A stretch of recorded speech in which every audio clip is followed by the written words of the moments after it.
I'm not a big fan of chicken breasts because I think they're dry and flavorless. bland. And they are. All these things are true. Like you take that plain chicken breast and cook it, it ain't going to have much flavor at all. There's nothing worse than just trying to eat some plain chicken. You can't hardly swallow it. It just starts getting cement in your mouth. But when you cook it right and you've got it flavored up, it'll take on. It's like an open palate. It'll take on whatever you give it. That's why it does so good in marinades, injections, seasonings, whatever you want to do to it. Glazes, it all works. Welcome to Malcom Reed's How to Barbecue Right, a podcast where we talk about barbecue, share recipes, and discuss all things delicious. And now, here's your host, Malcom and Rochelle Reed. Hey, welcome back to the How to Barbecue Right podcast. I'm your host, Malcom Reed, and joined by my lovely, talented wife, Miss Southern Shell. It's Thursday, y'all. Got Tyler over here on the board. Shell, are you chipper today? Yeah. You sad about them Bulldogs? No. I've spent my life being disappointed. That's nothing kind of the way I am. But I will say that, Ole Miss did lose to Kentucky last week. That was pretty sad. Pretty rough. Feels good to be a Vikings fan, though. But that's exactly what I was getting to. The Vikes is surprising everybody, even me. I didn't pick them. You know, the only prediction I did make, and the only reason why I made one is because Royal Oak asked me to. It was who, make the wild prediction for the year. I had to pick two Super Bowl teams, and I went with the Eagles, who I don't think are going to be there now. No. And I went with the Texans, who I don't think are going to be there now. But that was my way too early season projections on Super Bowl. But I did a little last minute, totally off the field. I said the Vikings are going to have a better schedule than the Bears because everybody thought the Bears were going to be pretty good. New rookie phenom quarterback coming in. They had wide receivers. They got, a decent team, but they're still the Bears. They are who we thought they are. It's been fun watching the Vikings. It has been. I'm what impressed. Most impresses me, it's not Sam Darnold. Now, Darnold's dropping dimes. Sammy D is dropping dimes out there. But he's got receivers. He's got people that catch the ball. But the defense has showed up this year for the Vikings. I mean, we've got a line that has just been killing it. They're getting after them. I mean, they're what I like is they're hitting that quarterback no matter if he throws it or not. They're playing some hard nosed, old school NFC North football. Yeah. And right now they're sitting pretty good. Now the Bears do have, I think they're 2-2, so we're not out of the woods. The Vikings could straight tank the rest of the season. Don't say that. I'm not. I'm riding this purple wave. I'm riding this purple wave. Who they play this weekend, do you know? I think they're going across the, what do they call it, across the pond? Yeah, they are playing that. Put the smack on Aaron Rodgers. International game. This past weekend, we held a wing contest here at the shop. That was fun. I judged. That was really fun. You show up at 9. It's $50. You get here at 9:00 per category. Was it $50 per category? No, it was $50. It was 2 categories. That's a steal. It is $25 a category. So you cooked a traditional hot wings and then kind of a chef's choice hot wing, and then we had the announcements made by 1:30. Oh yeah, it was over. Yeah, so you could be home to watch the 2:30 kickoff. 2:30 kickoff. Yeah. But yeah, so you judged. I did. I judged this one just because you were like, I'm a wing junkie. Yeah. I will put it out there. Did you have any really good ones? Yeah, I had some real good ones. I had I wouldn't say I had bad ones, but there was 2 wings that were extra smoky. The texture of the wing was right. Like the tenderness of it, the looks of it was right. But man, it was smoky. I don't know how they got. I don't know what they did. The greenness they must have just cut down on the pine trees and used it or something out back. But it was. That was the only. I mean, I had one. I think it was like a peanut butter inspired wing, and most of the time when you get those, it has kind of like a little Asian flair to it. It's kind of that Thai. You know how Thai they'll use like peanuts and to make a sauce and all that. Yeah. So I think that's what they were trying to do, but it was heavy on the peanut butter. So it tasted like, it tasted like there was too much peanut butter. It wasn't, still the wing was cooked perfectly. That was my one concern too, is I'm going to have wings that are undercooked.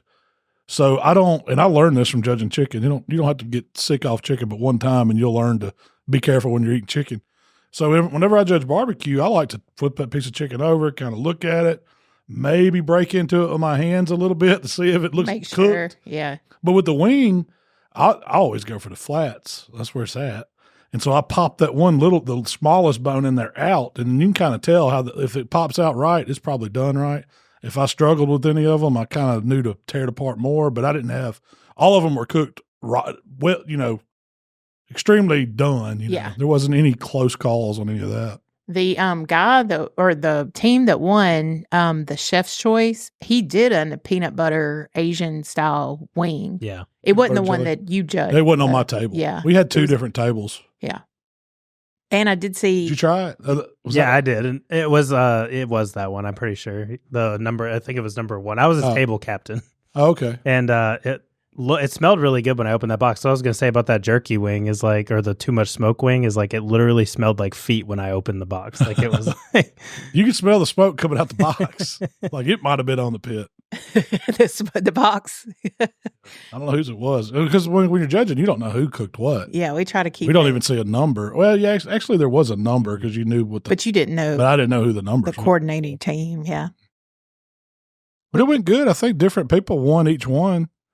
So that shows you that it's pretty fair because not the same person won the whole every category. So I just like these quick little local fun. It brings some fun back to it. Yeah, because we're doing stuff that's not competition based, like wings, chili, burgers, things that. What's the next one? I don't know. It's being debated. Mm-hmm. I think there's gumbo, another chili, or because it needs to be something cold. Yeah, we're going to be doing because it'll be winter, January, February. I'm thinking anything soup, stew, or gumbo. That would be a good one, and you could bring a People's Choice back for that one. Yeah, we could do a chili, but chili will roll back too. I mean, there's no rule says you can't come back and do another chili contest. I think that one was in March. No, it was in February. Was it in February? Yeah. So it'll be time. I don't know if we can squeeze one in. It'd be hard to do a turkey contest for Thanksgiving. That'd be interesting, though.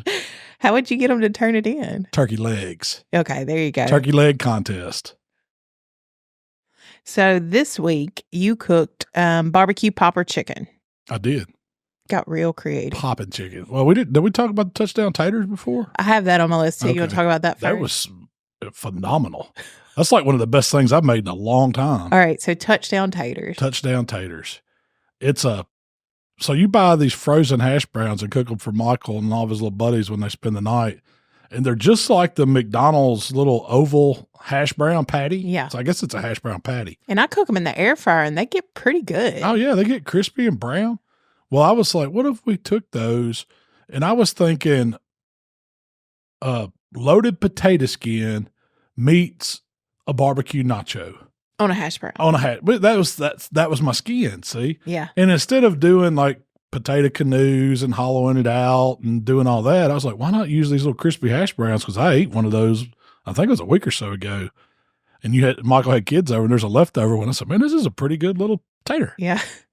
Well, I like the idea of using the hash brown better than a potato skin because it gets crispy. Yeah. It's easy to bite through. Sometimes you'll get them potato skins that, you're having to tug at it, but it's easy to bite through. It gets super crispy. It's actually better than a potato skin. It's better than potato skin. But then, so I took that and I was like, well, how can we give it a creamy element? Because, potato skins usually have sour cream. And I could have dolloped sour cream on it, but I was like, that's a little too much topping. What if I take a kind of a popper element from it approach, and they have this Philadelphia cream cheese makes a spicy jalapeno cream cheese. You love that cream cheese. I do. It's the best because it's in a little tub and you can just get a butter knife and smear it on whatever you want. You use it. Smear it. You've been using it a while in poppers. And it's so much easier than mixing up something. But that's what I did. So I cooked the hash browns first, on the pellet grill. You could do these in the oven, in an air fryer. You could deep fry them. I'm sure that's what McDonald's does. Oh, yeah. That's why they're so good. That's why they're so good. But I did them on a little raised rack in the pellet grill, it was 350. I think it takes a little longer than you think. It was 20 minutes. Yeah. And turn them about half. You at least want to turn them halfway, but if you turn them every 5 minutes, it'll work too. But you just want to get them cooking to where they're brown and crispy and golden. You'll know when they're done. They're not real flexible. They kind of get a little stiff, and it's the perfect foundation, little tater foundation for the rest of this dish. Because this is straight football appetizer. Oh, yeah. That's what it is. And so I took the smear of the spicy jalapeno cream cheese, just room temp, put it on top, and then I cooked the overnight pork butt. And that's probably what made it really, really good with the pork butt. But it was, we just put it on, about 7 o'clock, and it was done at 7, 8 o'clock, and we went shooting and come back and pulled it and had it in the refrigerator. And I did this video like the next day. It wasn't even that day. I think we even ate a little bit of it too. Like Michael made some sandwiches that night with it. But it's a lot. You don't need but about a pound, so it don't need a ton. And if you wanted to go buy some pork or you had some in the freezer, this is it's a perfect application for some leftover pulled pork. Because you don't need that much to make a bunch No. of these. You can make that. I don't even know if I used a whole pound because you're just spreading out some of that on top of the cream cheese. And I took it out of the refrigerator and just let it come up to room temp because I wanted to put it back on. I don't really have to cook it a lot longer, but you got to get the cream cheese hot. You want it to warm up. You want to heat the pulled pork up a little bit. And so it just works. So hash brown, got it crispy, smeared on jalapeno cream cheese, topped it with the pulled pork. Seasoned it with a little hot rub. Stuck it right back on the pit for 5 minutes. Maybe not. I know not 10. So somewhere in between there. I just kind of felt it. Yeah. It looked right to me when the cream cheese was kind of bubbling, but it don't really run. That's another thing that's good to use. If you use regular cheese, it's going to melt off. So you pulled it out. So I pulled it out after about 5 minutes, and then I warmed up some nacho cheese. And I could have did that on the pit, just put it in a little pan and warmed it up, but we just popped it in the microwave. And this was like, what brand is that? Rico's nacho cheese. It goes in Shell's nacho dispenser, and it's good enough for her. It's good enough for me. It's one of the better brands I've tried. Yeah, it comes from, did you get Walmart probably? Yeah. Walmart. It comes in a little just regular soup can. This wasn't the big giant nacho machine can.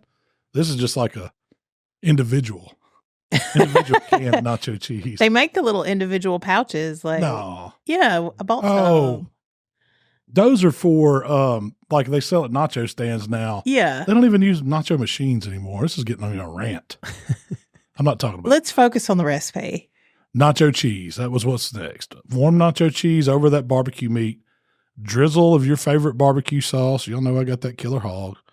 And then I cooked some bacon. This goes back to the loaded skin. Cooked about 6 strips of bacon, crumbled it up, sprinkled it over the top. Double pork. Took some green onion, diced it up, sprinkled it over the top, and then you're ready to go. And you've got these shingles, hash brown tater, cream cheese, pulled pork, nacho cheese, barbecue sauce, bacon, and green onion, and it is fantastic. It's pretty good. Fantastic. It's really good.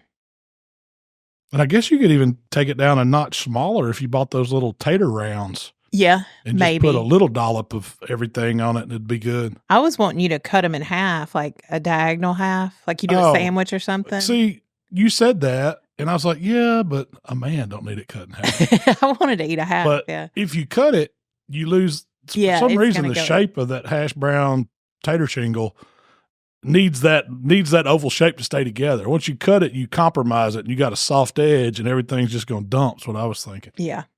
You're right. I mean, it's probably a 4-biter. It's too much for 2 bites. I don't know. You could try hard. Yeah. It depends on how hungry you was. But you know what? It got me thinking. This would make a good hash brown or tater tot casserole. You could do all your tater tots as a foundation. You've seen these people do these tater tot dishes? Yeah. You stack them up and you just cook those and get them brown and crispy.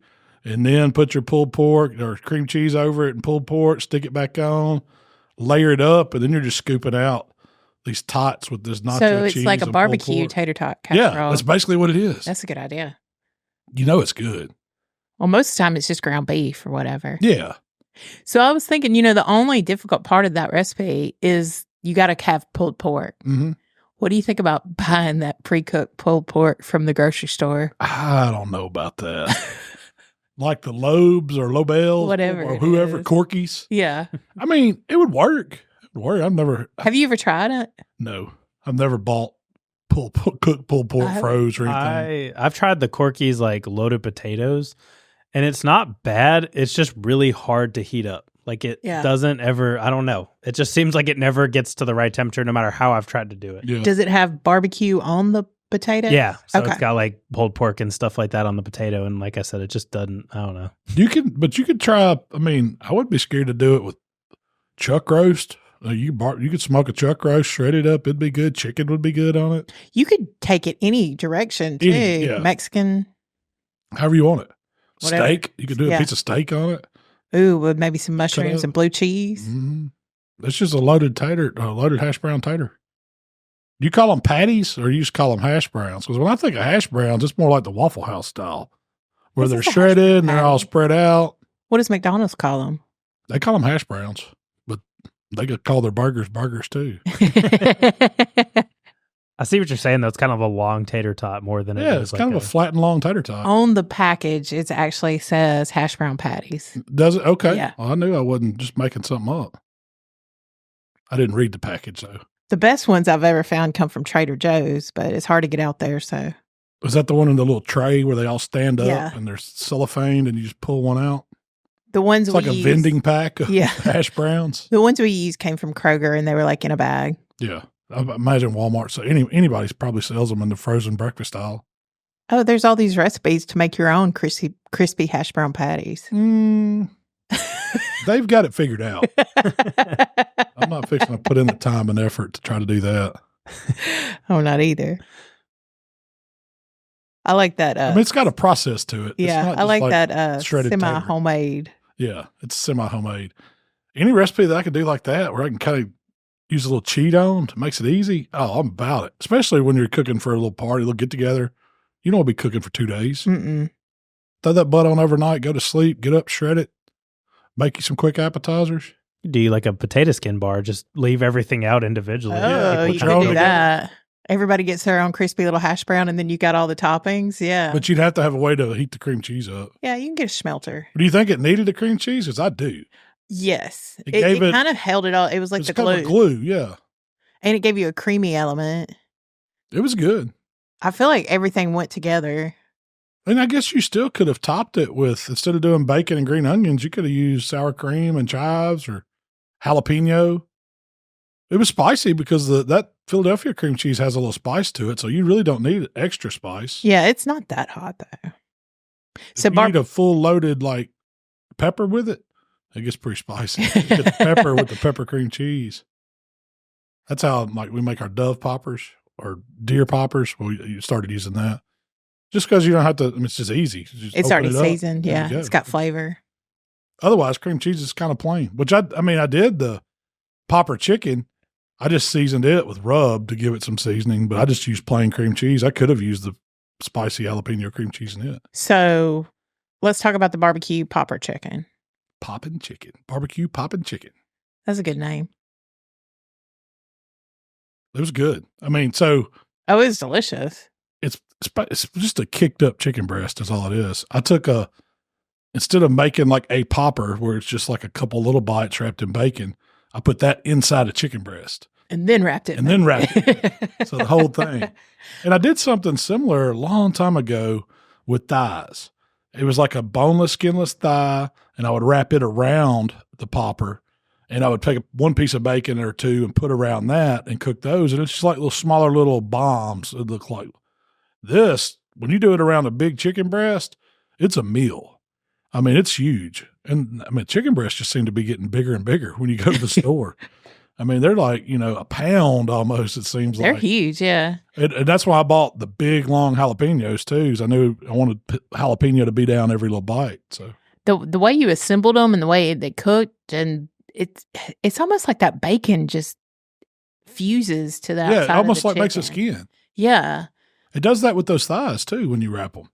It just kind of cooks to it, especially when you got it kind of tucked tight.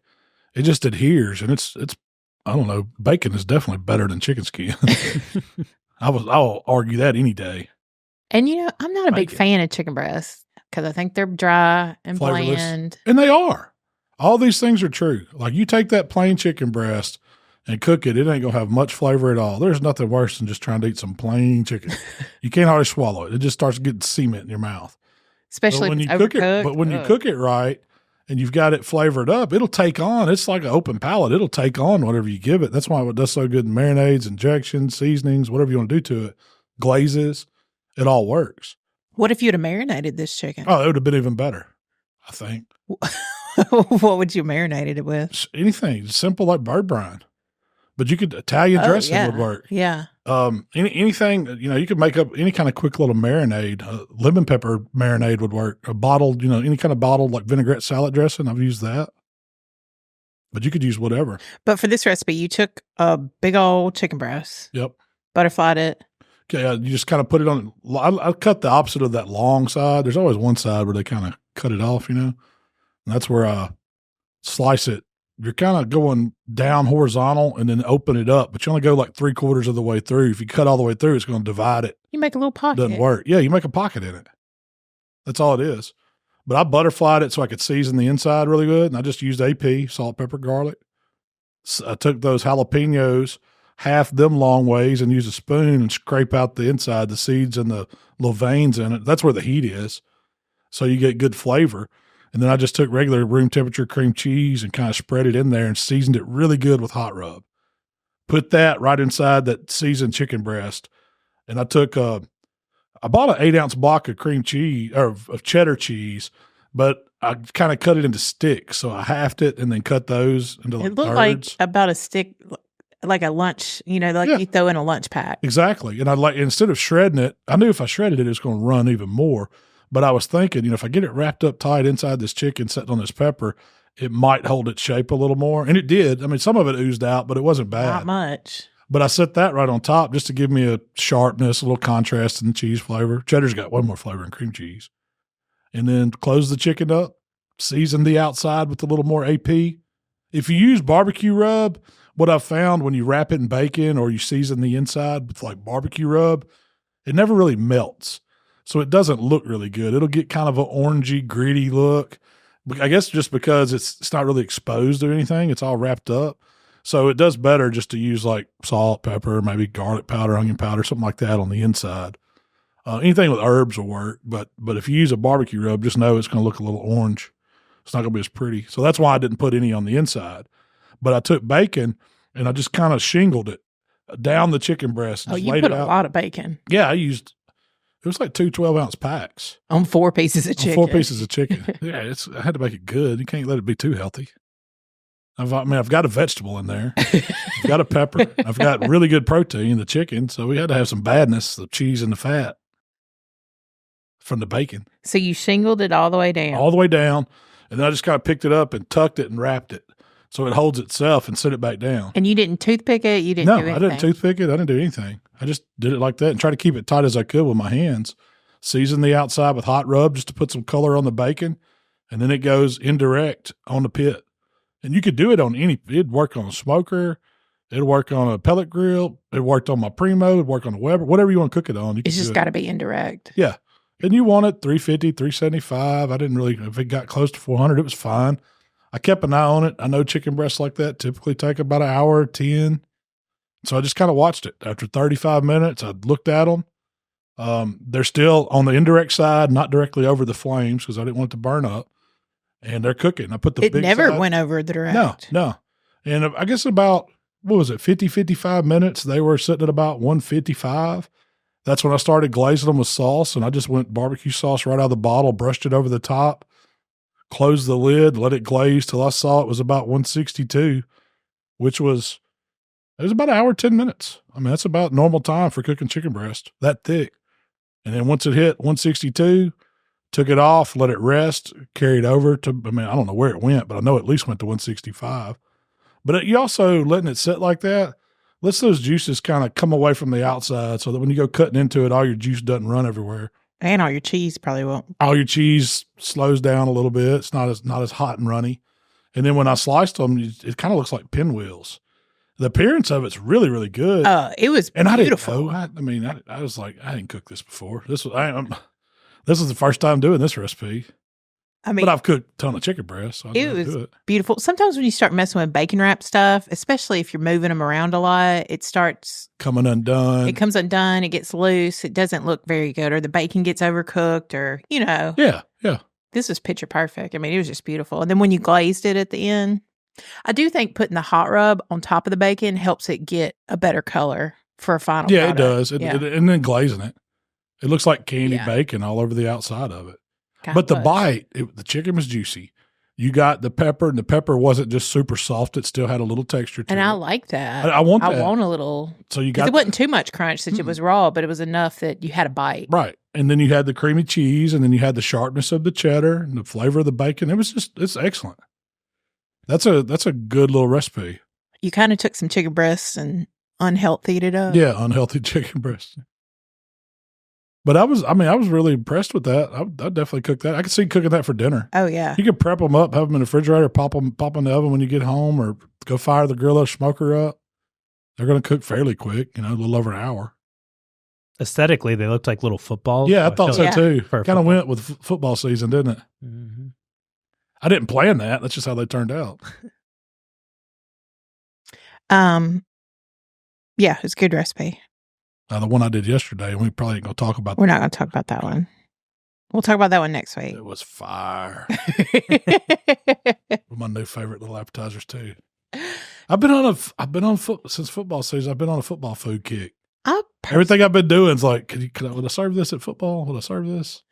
I personally love football foods. Me too. I like appetizers. I like Handheld bites. I like a variety of little handheld bites. You probably prefer that over that chicken breast, just because. I don't know. That chicken breast is pretty good. But see, it would go. You could cook that for a tailgate or football food, And then slice have it little rings, and everybody just got a little. You don't have to eat the whole breast. Yeah. Mm-hmm. It's a lot of chicken. Because when you did cut it, it all held together really well in little medallions. So you could serve that. you could pretty put that on a easy. cutting board, shingle them out. People could get them. I mean, it'd work. I feel like it was more of a dinner, but Yeah. Well, because it was so much of it. But if they were arranged on a tray with the other stuff, you wouldn't think that. You'd just be like, ooh, what's this? yeah.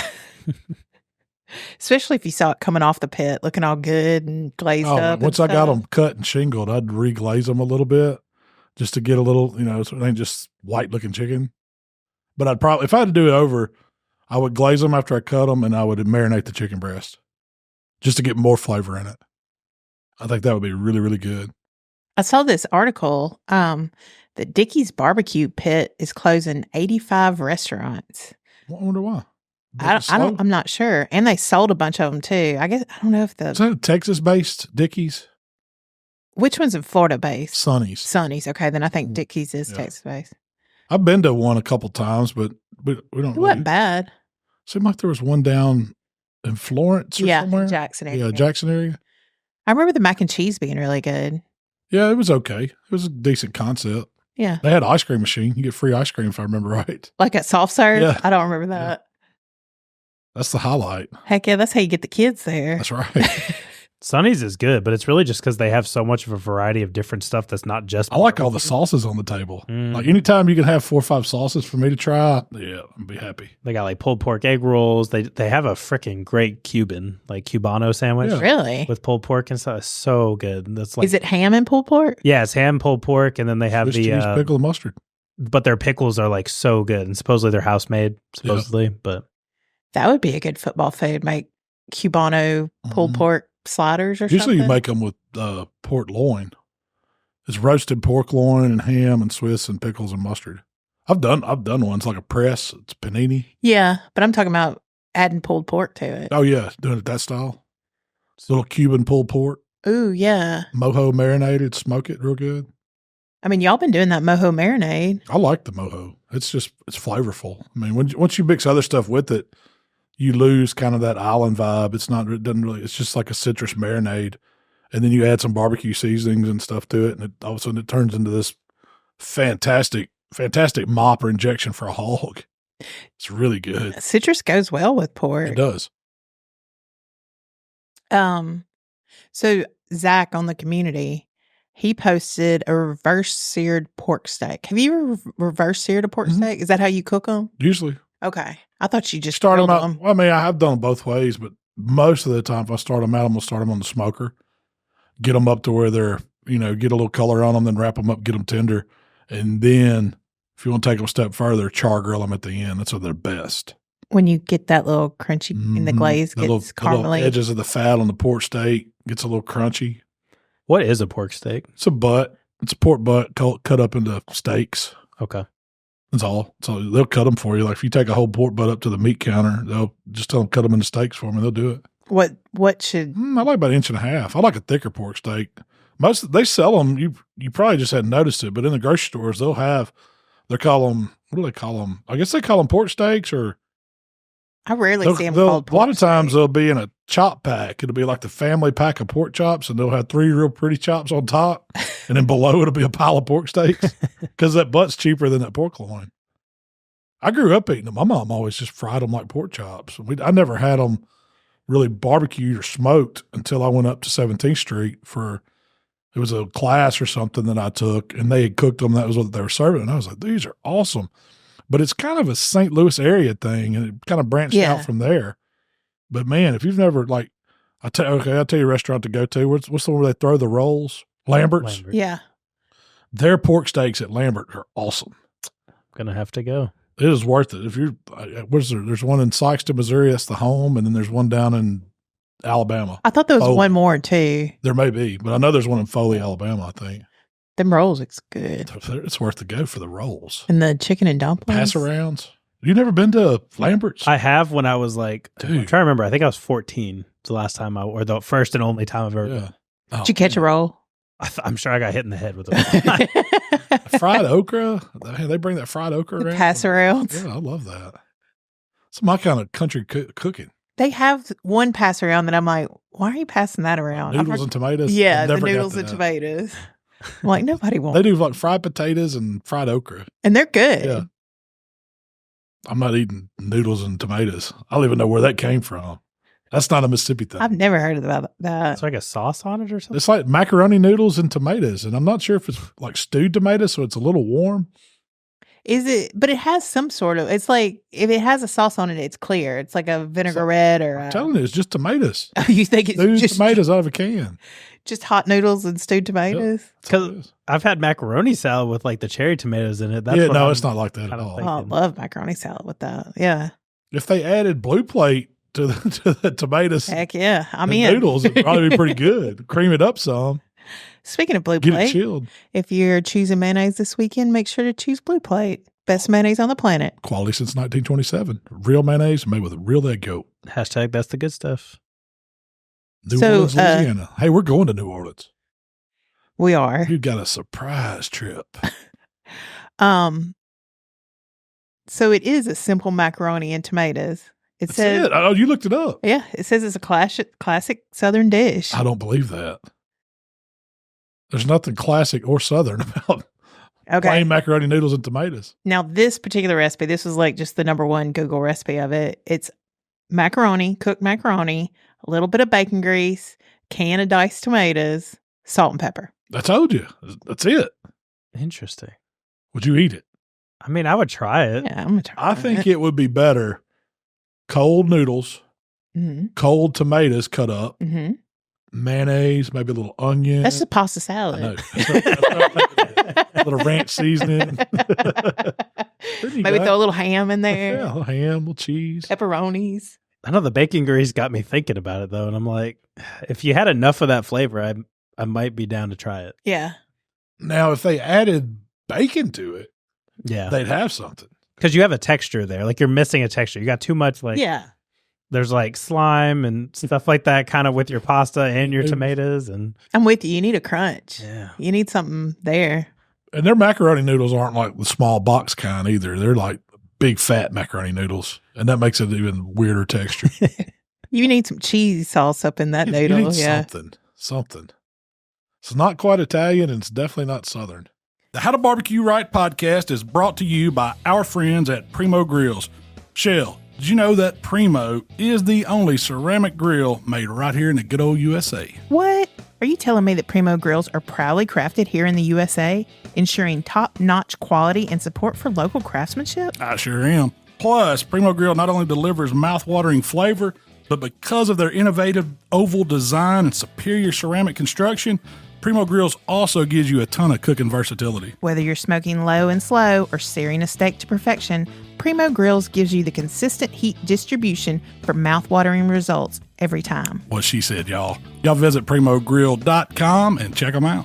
Someone commented on one of our podcast clips. It's like one of my favorite ones. They said, nobody talks about food like fat people. That's exactly right. I'm sure they meant it mean, but Hey, I don't think I that took it mean. as a compliment. Yeah. You damn right. Surprise.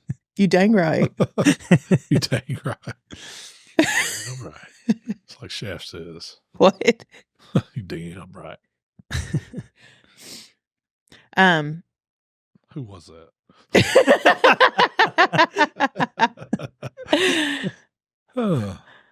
So you're saying we talk about food good. Yeah. So we had a question on the community I was going to ask you. What is your favorite way to do rib tips? I usually throw it, when I cut them out of whole spare ribs, and I usually just throw them on right beside the ribs I'm cooking. So you put the whole tip? Well, it comes off as kind of like the plate piece. First of all, what are rib tips? It's a portion of the spare rib. Usually like the little end, like when you trim out a set of St. Louis spare ribs out of some spare ribs, you have drop, and you have the piece where it connects to the breastbone, and it's kind of like I don't know the exact word. I call it the plate or whatever. Yeah, it's got a lot of connective tissue, cartilage. There's a bone running down one side of it usually, but it's really a ton of great meat on there if you don't mind fighting a little gristle, a little fat. But that's what it's really not. It's a gnawing. It's a gnawing rib. Yeah, it's a gnawing rib.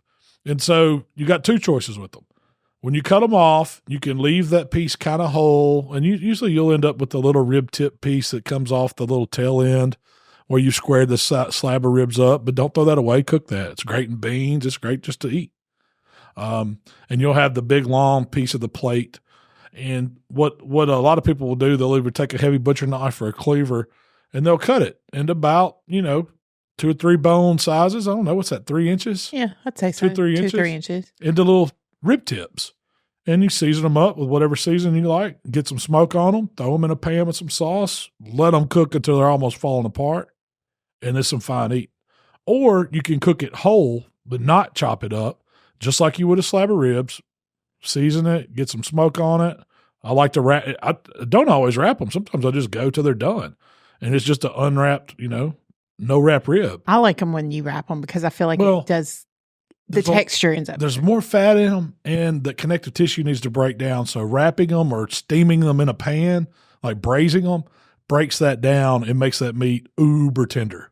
And that's what makes them good. And you can add, if you want to add the butter and the brown sugar, like comp style, you can do that. If not, just throw you a little apple juice, just something to give you a little moisture, maybe a little butter. You don't need a lot of extra fat because they have a lot of fat in them. But you just cook them the same way until they're almost, when you stick a probe in them, it's soft. It's like going in nothing almost. That's where you want them, and they're succulent at that point.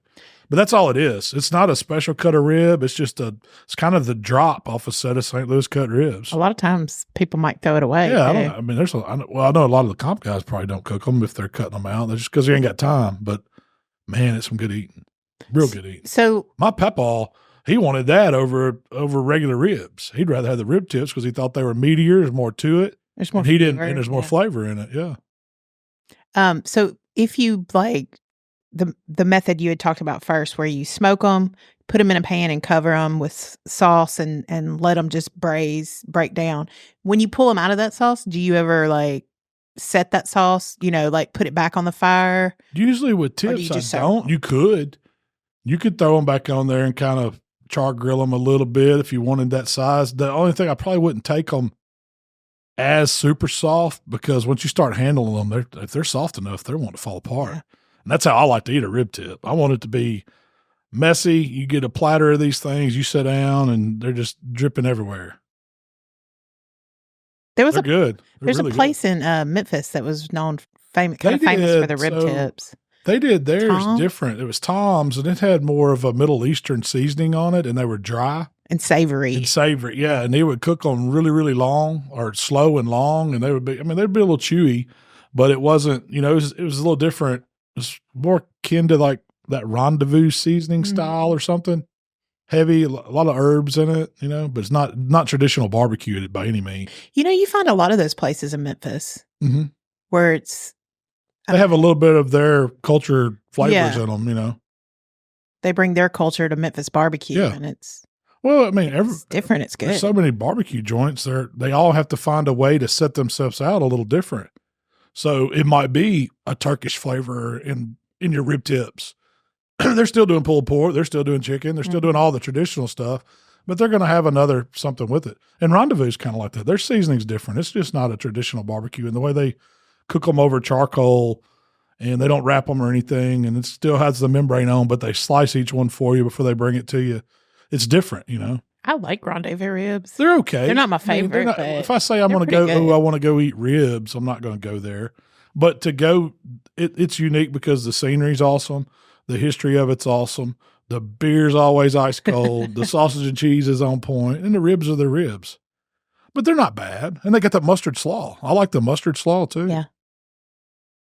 I tell you, don't sleep on their ham and cheese sandwich. You always say that. I've never had their ham and It cheese. is great. It's a good lunchtime thing. I mean, nobody wants to get a ham and cheese sandwich for dinner. But if you go there for lunch, it's worth a try. I only went there for lunch when we ordered the big thing of barbecue shrimp. 24-hour shrimp. Yeah. Would you do that again? Maybe. They It's were a little okay. overcooked. Yeah, it's okay. Yeah. I don't know if it's worth the hype. Everything tasted good to me. And I remember the beer was ice cold. I definitely Yeah, the beer is really good. So, in the community, Linda made a post where she went to Terry Black's barbecue. Mhm. And Is that the one in Fort Worth or Dallas or? is it Dallas? I don't know. There's two. The Blacks that we've been to is Lockhart, Yeah. but I don't think that's Terry Black's. I mean, they have them all over. Same family. Yeah. I think they all are Terry Blacks. Anyway. I don't think so. Not Lockhart one. That's a different discussion. Anyway, she talked to the pit masters, and they said they cold smoked their briskets for an hour first. How did they do that? They put all their brisket on and then start the pit. Oh, It takes their pit an hour to come up, probably. So 'Cause it's got so much cold meat on it. yeah, Cold meat they're on a getting cold pit. pretty heavy amount of smoke during that process, right? See, the thing of those, usually on those restaurants that are cooking volume brisket, they're loading that pit up, hard smoking it for, the majority of the way done, and then they're wrapping it up, and it's going in an alto sham, and it's going to sit there the rest of the night till lunchtime to serve it. That's what makes it so good. And unless you're doing that exact technique, you're not going to get that same result. Do you think you have to have that pit, that amount of food, and that alto sham? There's no doubt that when you get a pit and you figure out how it cooks and you got it loaded right, that it's going to cook better than it does when it's, half full or nothing on it hardly, And my pits do that. They cook good with the right amount of meat on them for airflow, and it just makes the humidity in the pit right because all that meat's, doing its thing. It's rendering and putting that humidity back in the air. And so that makes a big difference. And and that's why that restaurant brisket is so people love it so much because it's cooked on a full pit and it's held for a long time and it's super tender and super juicy and it's got plenty of smoke flavor because they're burning real wood when they cook it. That post oak just makes a phenomenal smoked flavor. The alto sham, is there a certain temperature? I imagine it's about 140, just holding temp. I've never been shown this. This is what I have deduced from watching stuff and talking to people and hearing how they do things. And is the Alto Sham like a hot box? yeah, that's all it is. Yeah, it's a proofing oven. Ours was at like 125 at Uncle Bubba's every morning. But we kept all kinds of different stuff in there, like sides and different things like that at the same time. But it was usually loaded down. Like, why would they keep it at 125? Isn't that lower than safe holding? I have no idea. It's a good thing for restaurants to use, Oh, yeah. It's a perfect little tool. Once again, that's a larger discussion. I would like to have one of those to play with it and see what it's like. What do they cost? Oh, I don't know. Imagine $1,000. Yeah. Probably find a used one a little cheaper, maybe. I never priced one just because, what are you going to do with it besides play with briskets? We could auto sham all kinds of stuff. I can't think of anything else that wants to hold like that I would, it's not like ribs don't have holding power like that. They're not near as good. They're good after about an hour or two, and that's about it. Maximum good. Pulled pork, you can hold it for several hours, but I don't know. I never had a use, and that's why I've never bought one. You couldn't use them in comp, so we couldn't put one on our trailer. If I was going to start a restaurant, I'd absolutely have one or two of them. They're probably looking more like 3,000. Inflation, dog. Inflation. And the big ones are more like $7,000. So they're higher than I thought. Yeah. Shows you how much I've checked into buying one. We are not getting an Alto sale. So Gio in the community was asking about pepper jelly ribs. He was just thinking, that'd be a good flavor. And he was wondering, what would you use? Would you use a flavored rub, like maybe one of Heath's? He does peach and apple and stuff like that. Would you keep the rubs on the savory side? Where would you work the pepper jelly in and the wrap and the glaze? And so Heath, for example, he's got a great line of glazes. And that's basically what that is, melted down pepper jelly. Another company that comes to mind where it probably started the majority of it was Texas Pepper Jelly. Yep. We used to buy, I think it was the apple habanero or apple cherry habanero rib candy, but or you could buy the pepper jelly that was still gelled. The only difference is it doesn't have the pectin, I guess, in it to make the glazes set. Oh, okay. So, and that's what you want. Whenever I use that stuff, I don't just put jelly straight out of the jar in there. I would put a splash of apple juice in there, stick it in the microwave, and turn it back to a liquid, and then I would use that. And usually it doesn't reset once you get enough moisture in it. But I would use it in the wrap. Like put whatever dry seasonings you like on your meat, you put that in there. Would you do a flavored? Would you keep it savory? Would you do a sweet initial rub? When I think I wouldn't. I mean, I'd probably just use regular whatever. Yeah, whatever you want. Hot rub, salt and pepper. Rub, salt. I'd definitely do a base of salt and pepper. I mean, that's pretty standard. This is an old school rib recipe. Like, people would use, what was it? Number 5. No, not number 5 back then. It was probably more like, I'm trying to remember that trim tabs, pork powder, or whatever some of those they were using. That's some old school stuff. Yeah, some old school flavors. And that would, and what's the other one? I can't remember. I can see the packages. I used to buy it for comps. But this was like old comp. It was probably like Johnny Triggs recipe or something. And then in the wrap, they would put the butter, the brown sugar, the Texas pepper jelly glaze or rib candy, wrap it up. And then at the end, you cut some of your head country with a little more Texas rib candy and make a glaze. And that's what you'd put over them to put the color on them. And that's old school as it gets right there. That's a good idea. Taking that pepper jelly, adding barbecue sauce to it, and kind of getting best of both worlds. You do. And I think they sell Texas Pepper Jelly sells Craig sauce. I guess that's it's called Craig sauce. Yeah, and that's rumor has it. I don't know if it's true or not. It's a version of like taking that head country recipe, that old classic that everybody knew, mixing it with stuff because everybody was doing that at the time. And then, and so that's how he's like, well, I'll just bottle that. Now he's got a fine sauce. It's excellent. It's really good. You don't have to buy both. You can just buy one sauce and it's already got it done for you. But it's really good sauce. A lot of people use it in comms. That and Blues Hog, man, those are two old school sauces for comps. Well, Mal, what do you got coming up? What are your plans this weekend? I'm going to see Marcus King tomorrow night.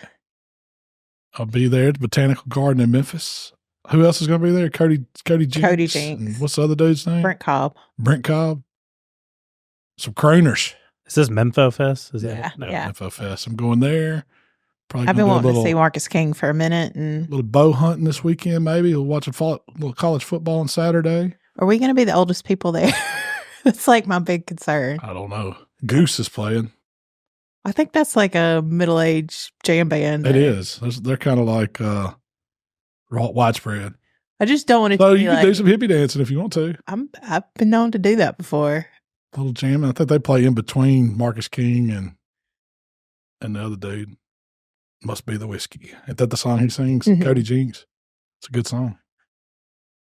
But yeah, I'm doing that. We got Townsend's event coming up next weekend over in Melbourne, Arkansas. Oh, yeah, it's a burger fest.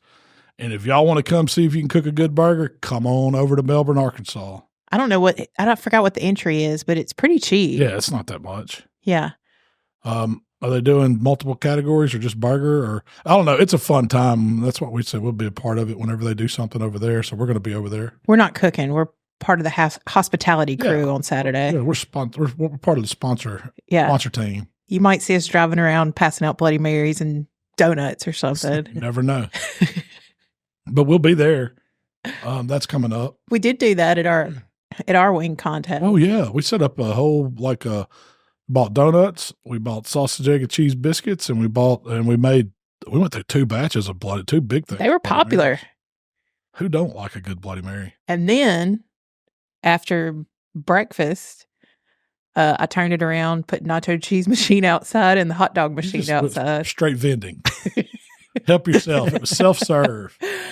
That one over. There was one little kid that I know ate a dozen donuts. I watched him. He'd come up there and get 3 every time. I don't know if he's eating them all when he went back, but he was sure he was just glazed. He came up and asked me, and I was like, "You can have as many as you want." I shouldn't have taught him that because he took full advantage, and he probably ate 6 hot dogs too. Not my kid. Yeah. Not my problem. I mean, I say eat them up. I got the rest of them. My kids got jacked up on them. Oh, on donuts? Oh, Did you take them home? Their leftovers home. Heck we had 5 kids in our house this week, and so I think they each probably had 4 at least. And they were like, not even. There were some that they didn't even like, and I know that I was like, they're not going to eat that because it has nuts on it. They ate it anyways. It didn't matter. There was one with like coconut on it and stuff. I had the lady at the donut Hernando. Shout out Hernando Donuts. I guess if you buy several dozen things, they just give you a box of donut holes. And man, they were so good. That's what I ate. Those donut holes they were just melting your mouth. Yes. They were like warm still, I love Hernando Donuts. Their kolaches are good. Their biscuits are good. I'd put them up against Dunkin', Krispy Kreme. Oh, they're way better than Dunkin'. Oh, yeah. All of it. Dunkin' had the worst donuts. Yeah, worse. Like so bad. And that's why they dropped donuts from the name, I'm telling you. Yeah, I believe it. You go look at them, they just look, I don't know, firm and cakey or something. And maybe they're good if you like to dunk a donut in coffee. But I don't like to do that. No. I want my donut just to melt almost. Mm-hmm. Krispy Kreme's got Dunkin' beat all day. Mm-hmm. Hernando Donuts may be better than Krispy Kreme. Oh, totally. I'd definitely put them up against Krispy Kreme. And the kolaches. Oh, yeah. We didn't get any kolaches Saturday. Should we have? I don't know. The sausage and biscuit was pretty dang good. The sausage and biscuits was a big hit. But anyway. But that's all I got coming up. Well, the Royal Oak Invitational, that's several weeks away. We got to go. I've got something else in October I've got to do too. Oh, it's fall break. I forgot about that. Yeah, we're out of school.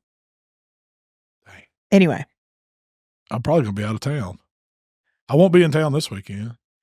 Well, if you are going to be around Arkansas next weekend, that would be Saturday the 12th. Saturday the 12th, Melbourne, Arkansas is doing a burger contest. So come on out if you're interested.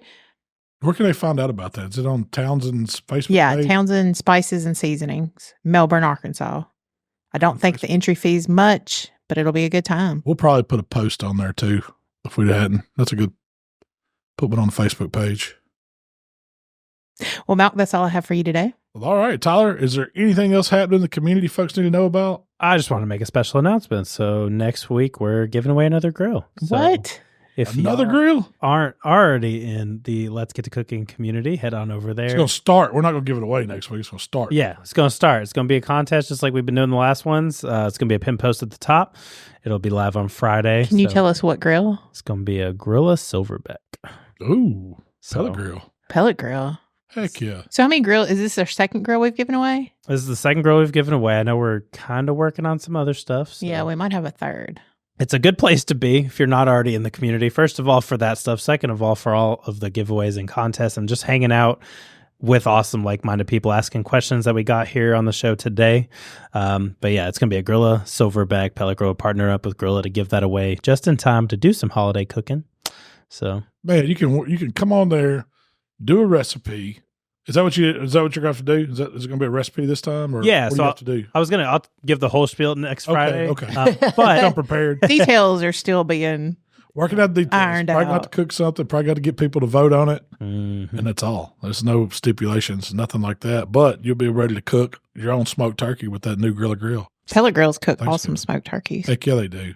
And I do got one little thing I need to say. Okay. If anybody out there is pretending to be our management and trying to get you to come on calls and send them money, it is not us. I promise you. We've had a problem lately. Yeah, I've had some people reach out and say they've got some guy claiming to be with How to Barbecue Right, and I don't know what he's doing. They didn't tell me that, but he's trying to get some money out of them some kind of way. So it's like Jeff Davis. We do not have anybody out there No doing one's something asking. like that. Yeah. So And there's nothing you can do about it. yeah, No. You can contact all the people you want. You know, you can contact Google. They don't care. Google You can don't. contact Facebook. They don't care. Police don't care. No.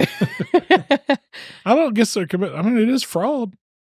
Yeah, but Don't fall for it. yeah, don't fall for it. First off, I ain't asking you for money. So if that comes up, it's a red flag.